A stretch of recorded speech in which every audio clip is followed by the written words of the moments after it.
Sendero Luminoso fue una organización terrorista fundada en las profundidades de la sierra peruana y que logró tomar control de gran parte del país a través de la violencia sociopolítica, especialmente en los sectores del interior donde la influencia del Estado peruano no estaba tan presente como en Lima, la capital y sus alrededores. Durante su apogeo en 1980 y principios de 1990, causó miles de muertes y generó una inestabilidad crítica en el país a través del miedo y el sabotaje de todo proceso y persona que se apegue al orden democrático tradicional o antiguo régimen como se le llamaba. Sendero Luminoso buscaba instaurar una república popular de índole comunista con características chinas, con el respectivo énfasis en el campesinado como eje central de la revolución, lo cual se deformó rápidamente por las prácticas transgresoras y violentas contra quienes renegaran de la línea político-ideológica del grupo.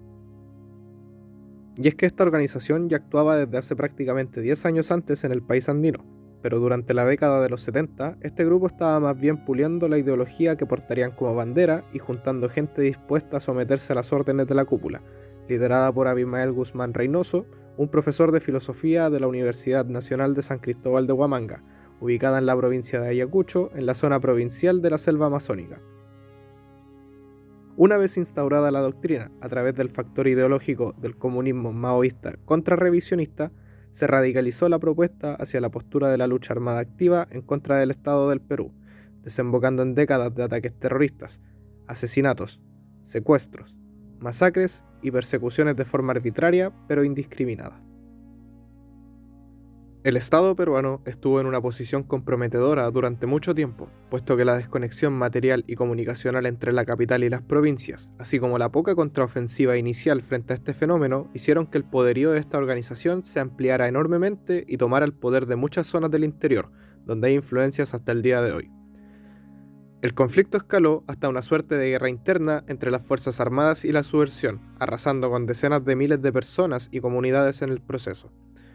Esto cambió drásticamente tras la captura de Abimael Guzmán en 1992, tras una serie de operaciones militares en Lima, lo que hizo que Sendero Luminoso perdiera gran parte de su estructura, al ser una organización fuertemente personalista en torno a este hombre, al cual se referían como el presidente Gonzalo, mismo nombre al que le atribuyen su pensamiento.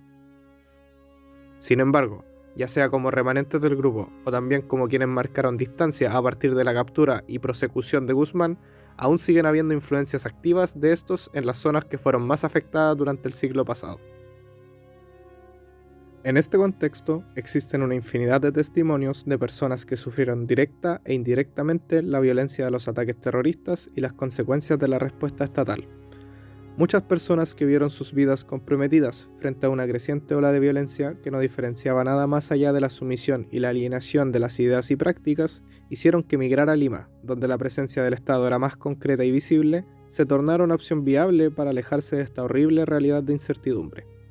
Tuve la oportunidad de reunirme con una persona cuya familia se vio envuelta en esta situación, compartiendo sus apreciaciones del caso y los sucesos que llevaron a que su madre y hermano decidieran trasladarse a la capital para su seguridad.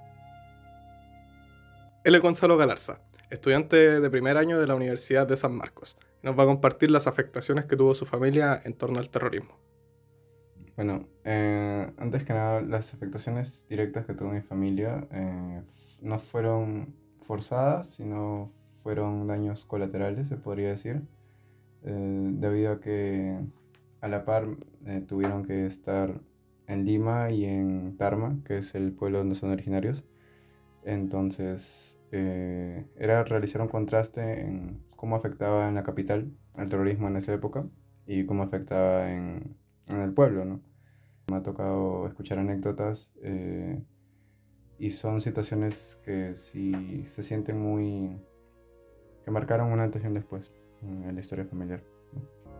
Dinámicas familiares que se vieron afectadas tanto por la propia coyuntura del proceso, así como los puntos de quiebre donde el peligro era directo y latente. Bueno, lo que pasó fue que mi mamá en ese entonces solamente tenía a mi hermano mayor, y ella en ciertas ocasiones realizaba guardia de un grifo que era propiedad de mi familia. Y a raíz de, a raíz de que la dueña de ese grifo, mi tía, era bien conocida en Tarma, de hecho tenía ciertos cargos políticos, los terroristas apuntaron a ella como un blanco de extorsiones, de cobro de cupos, porque esa era la manera en la que ellos conseguían financiarse, ¿no? A cambio de su protección, por así decirlo, o de protegerlos de que ellos mismos te hagan daño.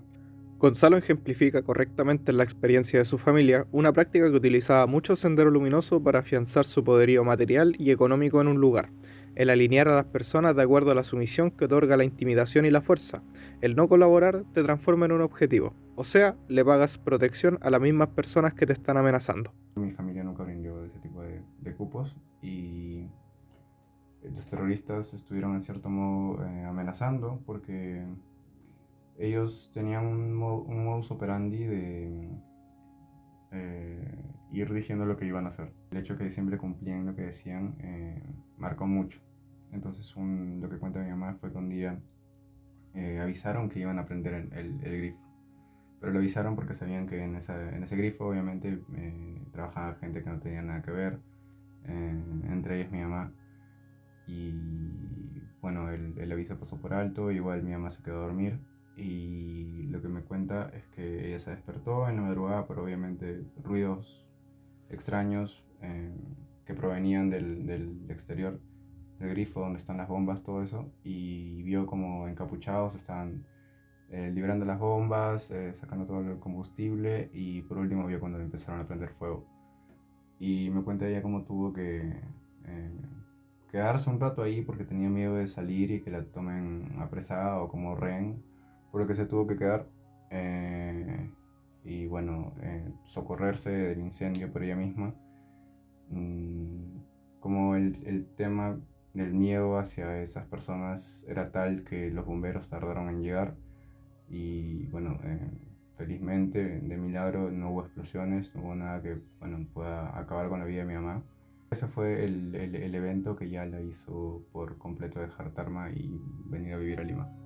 Así es como una familia se vio arrinconada a trasladarse fuera de Tarma, su lugar de origen, en plena zona de peligro cerca de Junín, hacia la capital para buscar un devenir más seguro. Gonzalo nos comparte una reflexión respecto al tema en el presente del imaginario colectivo. Más allá de eso, siento que es un tema que se tiene que conversar. O sea,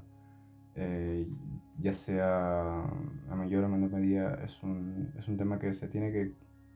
tratar porque al fin y al cabo nos hace, o sea, también somos lo que hemos perdido, también somos lo que hemos padecido y negar eso es un poco